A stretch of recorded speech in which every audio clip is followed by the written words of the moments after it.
महाराष्ट्र की महाभारत इस समय सुप्रीम कोर्ट के दरवाजे पर है। सुप्रीम कोर्ट में सुनवाई चल रही है इस वक्त शिंदे गुट की याचिका पर। शिंदे गुट के वकील लगातार अपने दलीलें रख रहे हैं। महाराष्ट्र संकट पर सुप्रीम कोर्ट में सुनवाई चल रही है। स्पीकर साबित करें कि बहुमत उनके पास है। इसमें स्पीकर का चार्ज डिप्टी स्पीकर के पास है। शिंदे गुट का कहना है कि फ्लोर टेस्ट से डिप्टी स्पीकर क्यों डर रहे हैं। अंकित गुप्ता ग्राउंड जीरो पर हमारे साथ मौजूद है। अंकित गुप्ता का रुख कर लेते हैं। अंकित, लगातार जो है शिंदे गुट दलीलों पर दलील रख रहा है, चाहे वो महाराष्ट्र असेंबली के रूल्स हों या फिर सुप्रीम कोर्ट के पुराने जजमेंट। बिल्कुल विकास, और कुछ देर पहले जब सुनवाई शुरू हुई थी उससे पहले भी हम लोग यही चर्चा कर रहे थे ना कि अरुणाचल का जो मामले में जो 2016 का जजमेंट है सुप्रीम कोर्ट का, उसका जो हवाला दिया गया, याचिका में भी उसका हवाला दिया गया, उस नो कॉन्फिडेंस मोशन में भी जो डिप्टी स्पीकर के खिलाफ भेजा गया था, और उसी का हवाला दिया जा रहा है सुप्रीम कोर्ट में सुनवाई के दौरान। यह कहा जा रहा है कि 2016 के मामले में जो सुप्रीम कोर्ट का एक फैसला है, कहा है सुप्रीम कोर्ट ने कि अगर अविश्वास प्रस्ताव लंबित है किसी भी स्पीकर या डिप्टी स्पीकर के खिलाफ, तो उसको जो है अयोग्यता पर विधायकों के खिलाफ अगर कोई शिकायत दी गई है, अयोग्यता के मामले में सुनवाई नहीं करनी चाहिए, नोटिस नहीं जारी करना चाहिए जब तक उस जो नो कॉन्फिडेंस मोशन है यानी कि अविश्वास प्रस्ताव है उसका निपटारा नहीं हो जाता। तो विकास, लगातार दलील यही दी जा रही है, बार बार घुमा फिरा करके अलग अलग जो है फैसलों का हवाला दिया जा रहा है। महाराष्ट्र विधानसभा के जो है रूल्स का जिक्र किया जा रहा है, सुप्रीम कोर्ट के पुराने फैसलों का जिक्र किया जा रहा है, और बताया क्या जा रहा है कि देखिए, जिन डिप्टी स्पीकर ने नोटिस जारी किया उनके पास तो अधिकार है ही नहीं, और उल्टा जो उन्होंने अभी महाराष्ट्र विधानसभा के रूल का जिक्र किया ना, वो इस वजह से किया क्योंकि इन विधायकों का कहना है हमको जवाब देने के लिए 48 घंटे का वक्त दिया गया, जबकि नियमों के हिसाब से कम 7 दिनों का वक्त देना चाहिए। और यही दिखाता है जो डिप्टी स्पीकर का पक्षपातपूर्ण रवैया, और इसी वजह से एक एक करके नीरज किशन कौल, एकनाथ शिंदे के जो वकील हैं, वो दलील क्या दे रहे हैं, वो यही बताने की कोशिश कर रहे हैं कि देखिए, जो डिप्टी स्पीकर हैं उनका रवैया पक्षपातपूर्ण है, वो हमारी बात तक सुनने को तैयार नहीं। हम लोग लगातार ये कह रहे हैं कि पहले उस अविश्वास प्रस्ताव पर चर्चा होनी चाहिए। महाराष्ट्र की महाभारत जो है वो अब सुप्रीम कोर्ट के दरवाजे पर सुनवाई चल रही है एकनाथ शिंदे गुट की, और इस समय अब दलील उन विधायकों की तरफ से अभिषेक मनु सिंघवी ने रखना शुरू कर दिए जिन विधायकों ने इन बागी विधायकों की शिकायत की है और शिकायत पर एक्शन लिया है। डिप्टी स्पीकर ने उनको नोटिस जारी किया है। इस वक्त की बड़ी खबर है, सुप्रीम कोर्ट में लगातार सुनवाई चल रही है एकनाथ शिंदे गुट की याचिका पर। अब इस याचिका पर नीरज कौल जो कि शिंदे गुट की तरफ से पेश हुए थे, उसके बाद अब अभिषेक मनु सिंघवी ने अपनी दलीलें रखना शुरू कर दी है। महाराष्ट्र संकट पर सुप्रीम कोर्ट में सुनवाई लगातार जारी है। डिप्टी स्पीकर अयोग्य नहीं ठहरा सकते, शिंदे गुट ने यह कहा है। उन्होंने कहा है कि विधायकों को नोटिस जारी करना गलत है क्योंकि डिप्टी स्पीकर के खिलाफ खुद ही याचिका वहां पर विश्वास प्रस्ताव की दाखिल है। हम सीधे अंकित गुप्ता के पास चलते हैं। अंकित गुप्ता हमारे सहयोगी ग्राउंड जीरो से मौजूद हैं। अंकित, अभिषेक मनु सिंघवी कह रहे हैं कि जो अरुणाचल का मामला जिसका रेफरेंस दिया जा रहा है कोर्ट में, वो गलत तरीके से रखा जा रहा है। जी बिल्कुल विकास, और इस सबके बीच में ये बता देना जरूरी है कि आखिर अभिषेक मनु सिंघवी अपीयर किसकी तरफ से हो रहे हैं, यानी कि कोर्ट में पेश किसकी तरफ से हो रहे हैं। अभिषेक मनु सिंघवी जो है इस वक्त शिवसेना की तरफ से पेश हो रहे हैं, और उन्होंने साफ तौर पर कहा कि मैं शिवसेना की जो लेजिस्लेटिव पार्टी है यानी कि विधायक दल है उसकी तरफ से, और उसके अलावा जो सुनील प्रभु है चीफ विप, उनकी तरफ से मैं कोर्ट में पेश हो रहा हूँ। और उन्होंने साफ तौर पर कहा है कि जिस तरीके से दलीलें दी जा रही है ना, वो ठीक नहीं है, और 2016 के जो अरुणाचल फैसले का जिक्र किया जा रहा है वो भी सही नहीं है कानूनी और संवैधानिक तौर पर। लेकिन इस सबके बीच में कोर्ट ने कहा है कि लेकिन ये जो मामला है ये तो डिप्टी स्पीकर को लेकर के है, हमको उनका पक्ष सुनना चाहिए। तो डिप्टी स्पीकर के वकील जो उनको रिप्रेजेंट करेंगे, राजीव धवन जो कि वरिष्ठ वकील है, वो भी कोर्ट में मौजूद है। इसका मतलब डिप्टी स्पीकर के भी वकील मौजूद हैं, और उद्धव पक्ष जो है शिवसेना, उसके वकील भी मौजूद हैं। तो राजीव धवन ने क्या कहा? राजीव धवन ने कहा कि चलिए आप पहले इनको सुन लीजिए, अभिषेक मनु सिंघवी को, जो कि शिवसेना के नेताओं को रिप्रेजेंट कर रहे हैं, उद्धव फैक्टर को, उसके बाद में मैं अपनी दलीलें रखता हूं। अब यहां पर अभिषेक मनु सिंघवी की दलीलें जारी हैं। अभिषेक मनु सिंघवी ने कहा है कि लेकिन इन्होंने, यानी कि जो नीरज किशन कौल हैं, एकनाथ शिंदे ग्रुप, उन्होंने इस बात का जवाब नहीं दिया कि आखिर उन्होंने हाई कोर्ट का दरवाजा क्यों नहीं खटखटाया, क्यों नहीं पहले ये लोग हाई कोर्ट गए। इसके अलावा अभिषेक मनु सिंघवी फिर कह रहे हैं कि देखिए, राजस्थान का अपवाद छोड़ दें तो सुप्रीम कोर्ट ने कभी भी स्पीकर के पास लंबित कार्रवाई पर सुनवाई नहीं की है। उनका अंतिम फैसला आने पर कोर्ट में सुनवाई होती है। यानी कि अभिषेक मनु सिंघवी क्या कह रहे हैं कि देखिए, स्पीकर के अपने विशेषाधिकार होते हैं, सुप्रीम कोर्ट ऐसे मामलों में हस्तक्षेप नहीं करता, लेकिन अभिषेक मनु सिंघवी ने वहां पर अपवाद भी बता दिया। अपवाद कौन सा? 2 साल पहले जो जब राजस्थान का मामला यहां पर आया था सुप्रीम कोर्ट में, वहां पर सुप्रीम कोर्ट ने हस्तक्षेप किया था। तो अभिषेक मनु सिंघवी ने खुद कहा कि राजस्थान के मामले को अपवाद के तौर पर छोड़ दें तो बाकी मामलों में सुप्रीम कोर्ट सुनवाई नहीं करता है। स्पीकर गलती भी तय करते हैं तो पहले उनको अपना काम करने दिया जाता है। स्पीकर अगर गलत भी करते हैं तब भी उनको अपना काम करने दिया जाता है। यानी साफ तौर पर जो शिवसेना पार्टी है, यानी कि शिवसेना उद्धव ग्रुप अगर हम कहें, क्योंकि उसमें तो 2 धड़े हैं, एक नाथ शिंदे ग्रुप, एक और एक उद्धव ग्रुप। तो अभिषेक मनु सिंघवी जो उद्धव ग्रुप के विधायकों की तरफ से पेश हो रहे हैं, उनका कहना है कि स्पीकर के पास एक अपना अधिकार होता है, क्योंकि महाराष्ट्र विधानसभा में स्पीकर नहीं है, लिहाजा डिप्टी स्पीकर के पास वो अधिकार है और उनको अपना काम करने दिया जाए। क्योंकि सुप्रीम कोर्ट भी इससे पहले कई मामलों में कह चुका है कि विधानसभा के मामले में जहां पर स्पीकर का एक अपना जो प्रेरोगेटिव होता है, उसका विशेषाधिकार है, उस मामले में हस्तक्षेप नहीं करना चाहिए। और सुप्रीम कोर्ट के उन्हीं जो है टिप्पणियों का अभिषेक मनु सिंघवी जिक्र कर रहे हैं। अभिषेक मनु सिंघवी की कोशिश क्या है विकास? अब हमको देखिए 2 तस्वीरें सामने आ गई हैं।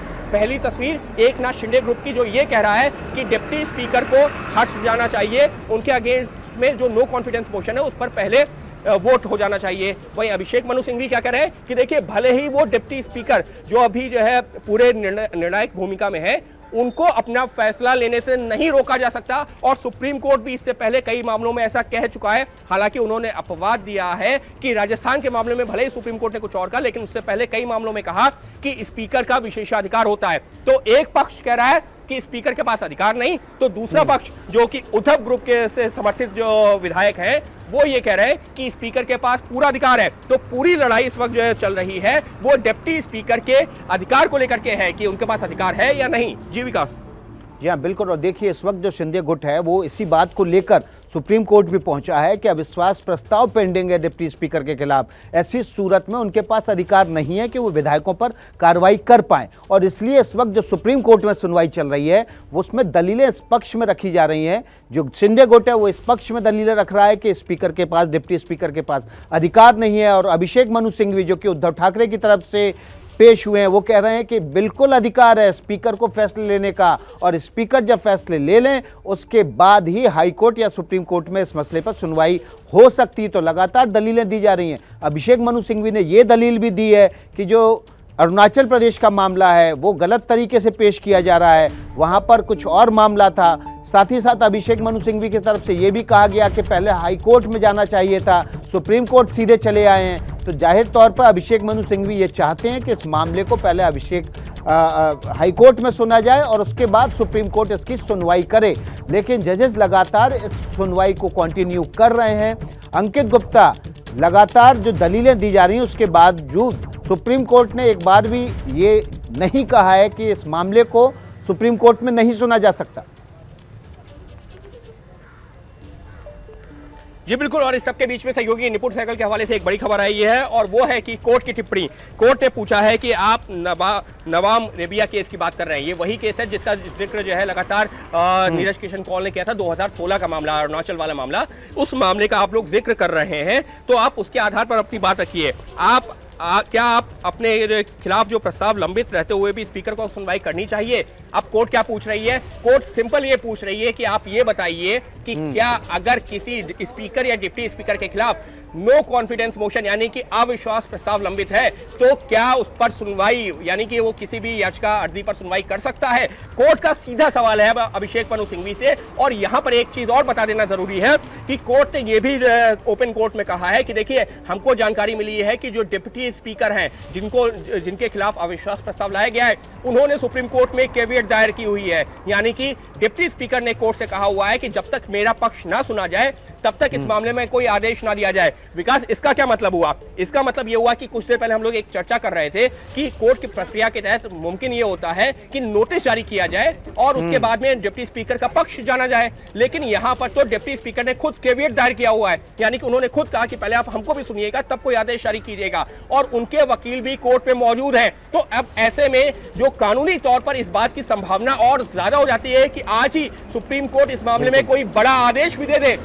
क्योंकि देखिए, एक नाथ शिंदे ग्रुप के वकील मौजूद हैं, जो शिवसेना उद्धव ग्रुप है उसके ग्रुप के वकील मौजूद हैं और राजीव धवन जो कि डिप्टी स्पीकर हैं उनके वकील मौजूद हैं। तो फिलहाल उसी पर बहस चल रही है और इस वक्त जो सबसे बड़ी बहस है उसी चीज को लेकर के है। देखिए अभिषेक मनु सिंघवी क्या कह रहे हैं। अभिषेक मनु सिंघवी अनुच्छेद 212 का जिक्र कर रहे हैं। उनका यह कहना है कि देखिए अगर स्पीकर के पास कोई मामला लंबित है तो सुप्रीम कोर्ट को उस अनुच्छेद का पालन करते हुए उसमें दखलंदाजी नहीं करनी चाहिए, क्योंकि ये जुडिशियल स्क्रूटनी से बाहर है, यानी कि ये इसको जो है कानूनन इसकी स्क्रूटनी नहीं की जा सकती।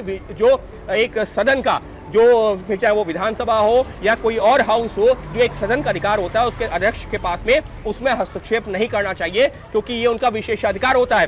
तो अभिषेक मनु सिंघवी लगातार अब जो जिस पर पूरा फोकस था एकनाथ शिंदे ग्रुप का कि डिप्टी स्पीकर के खिलाफ नो कॉन्फिडेंस मोशन पर दलील दी जाए, उसी पर दी भी गई और ये बताया गया कि उनके पास अधिकार नहीं है। तो अभिषेक मनु सिंघवी बार बार ये बताने की कोशिश कर रहे हैं कि देखिए स्पीकर और डिप्टी स्पीकर के पास अधिकार है और कोर्ट को हस्तक्षेप नहीं करना चाहिए। तो पूरी लड़ाई इस वक्त कहां है?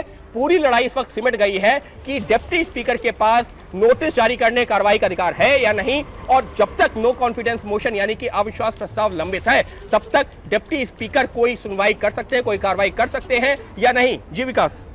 या बिल्कुल, और सुप्रीम कोर्ट के जजेस ने भी यही पूछा है कि अगर आपके खिलाफ अविश्वास प्रस्ताव पेंडिंग है तो क्या कार्रवाई आपको करनी चाहिए। और इसी सवाल के जवाब में अभिषेक मनु सिंघवी ने अनुच्छेद 212 का जिक्र किया और कहा कि अगर गलत फैसला भी हो रहा है तब भी आप विधानसभा की पीठ के निर्णय पर बाद में चैलेंज कर सकते हैं, उसके निर्णय को करने से रोक नहीं सकते हैं, क्योंकि पीठ के अपने अधिकार हैं। विधानसभा और संसद के भीतर बैठने वाली पीठ के अपने अधिकार हैं। स्पीकर को अपने काम करने दिया जाए, ये अभिषेक मनु सिंघवी उद्धव गुट के जो वकील हैं वो कह रहे हैं। स्पीकर के फैसले से पहले सुनवाई ठीक नहीं है, ये भी उद्धव गुट के वकील अभिषेक मनु सिंघवी ने कहा है। जाहिर तौर पर स्पीकर के फैसले का इंतजार हो, उद्धव गुट ये कह रहा है, अभिषेक मनु सिंघवी ये कह रहे हैं, और इसी बात को लेकर अब सुप्रीम कोर्ट में जबरदस्त बहस चल रही है। सबसे पहले शिंदे गुट के वकीलों ने अपनी बात रखी। उन्होंने कहा कि डिप्टी स्पीकर गलत तरीके से फैसला ले रहे हैं, उनके खिलाफ अविश्वास प्रस्ताव है। उद्धव गुट के वकील अभिषेक मनु सिंघवी कह रहे हैं कि स्पीकर के अपने विशेषाधिकार हैं, स्पीकर को फैसले लेने से रोका नहीं जा सकता, फैसले लेने के बाद उस पर सुनवाई की जा सकती है। अंकित, लब्बो-लुआब यही है। बिल्कुल विकास, और करीबन 1 घंटे की सुनवाई होने वाली है। हालांकि बीच में 2 मिनट का ब्रेक हुआ था जब हमने भी ब्रेक लिया था और दर्शकों को बता के गए थे कि 2 मिनट बाद हम वापस आते हैं। हम वापस आए और सबके बीच में एक अपडेट आया है। अपडेट ये आया है कि कोर्ट ने यानी कि जजेस की तरफ से एक सवाल पूछा गया है कि अभिषेक मनु सिंघवी लगातार ये कह रहे हैं ना कि जो स्पीकर का विशेषाधिकार है, डिप्टी स्पीकर का विशेषाधिकार है, उसमें हस्तक्षेप नहीं करना चाहिए। तो कोर्ट ने अभिषेक मनु सिंघवी से एक सवाल पूछ लिया है। सवाल क्या है? सवाल ये है कि क्या आप ये कहना चाहते हैं कि हम विधानसभा की कार्रवाई में दखलंदाजी कर रहे हैं? यानी कि कोर्ट अभिषेक मनु सिंघवी से पूछ रही है क्या आप ये बता रहे हैं कि हम हस्तक्षेप कर रहे हैं विधानसभा की कार्रवाई में? तो सिंघवी ने क्या जवाब दिया? सिंघवी ने कहा जी हाँ, मैं यही कह रहा हूं कि कोर्ट को हस्तक्षेप नहीं करना चाहिए। जिस नोटिस का विरोध किया जा रहा है वो विधानसभा के काम का हिस्सा है। यानी कि अभिषेक मनु सिंघवी क्या बता रहे हैं कि जो नोटिस दिया गया ना, जिसको चैलेंज किया जा रहा है, वो तो विधानसभा की कार्रवाई का हिस्सा है, तो कोर्ट उसमें हस्तक्षेप कैसे कर सकता है? यानी कुल मिलाकर के विकास लगातार पिछला 1 घंटा हो गया, करीबन 1 घंटा होने वाला है। तो इस 1 घंटे के दौरान अगर मैं कहूं तो शायद 50 से 52 मिनट की सुनवाई हो गई है। 52-53 मिनट की सुनवाई के दौरान अब तक पूरा जोर किस बात पर है कि डिप्टी स्पीकर के पास में डिप्टी स्पीकर के पास अधिकार है या नहीं। एकनाथ शिंदे ग्रुप कह रहा अधिकार ही नहीं। तो जो उद्धव ग्रुप है उससे जुड़े हुए जो विधायक हैं जिन्होंने सुप्रीम कोर्ट में जिनकी तरफ से अभिषेक मनु सिंघवी पेश हो रहे हैं, उनका कहना है कि पूरे अधिकार है और यहां पर सुप्रीम कोर्ट को भी हस्तक्षेप करने का अधिकार नहीं है। जी बिल्कुल अंकित, और देखिए अभिषेक मनु सिंघवी ने क्योटो के एक फैसले को भी यहाँ पर साइड किया है और उन्होंने कहा है कि इस मामले में सुप्रीम कोर्ट सीधे सीधे पहले भी जजमेंट दे चुका है कि स्पीकर के फैसले के लेने से पहले कोई भी सुप्रीम कोर्ट या कोर्ट को जजमेंट नहीं लेना चाहिए, और अगर जजमेंट लेता है तो ये गलत होगा।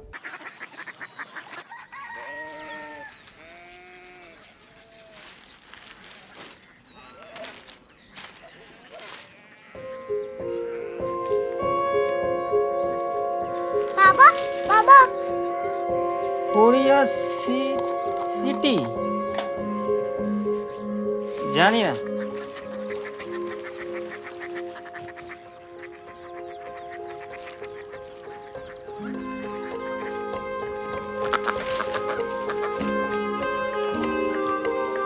Korea city.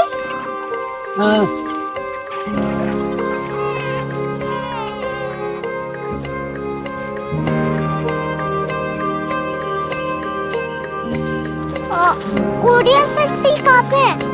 शहर अंग्रेजी लगे हैं।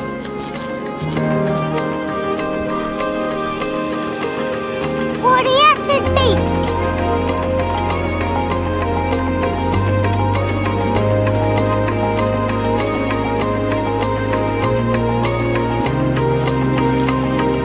वो बहुत दूर है।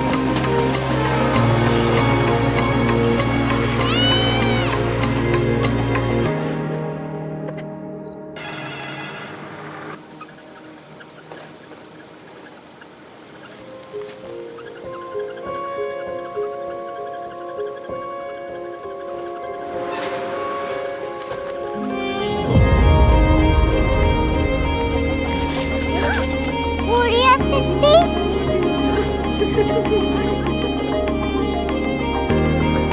दुनिया को बोलना है, कुछ लोग बड़े होते हैं। कोरिया सिटी कहाँ है? प्रोफेसर साहब को पता होगा।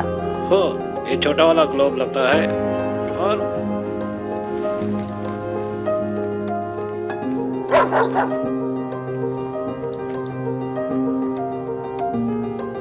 पता नहीं, मेरी बेटी से जाके मिल लो, शायद उसे मालूम हो।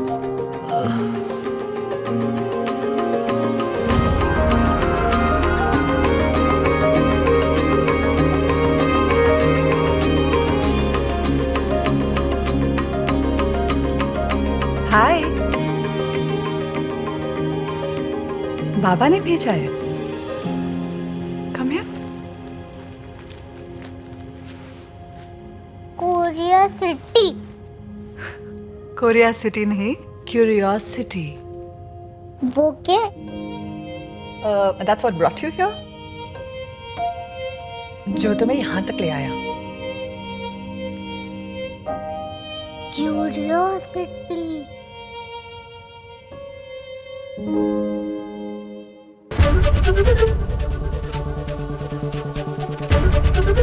एबीपी न्यूज आपको रखे आगे।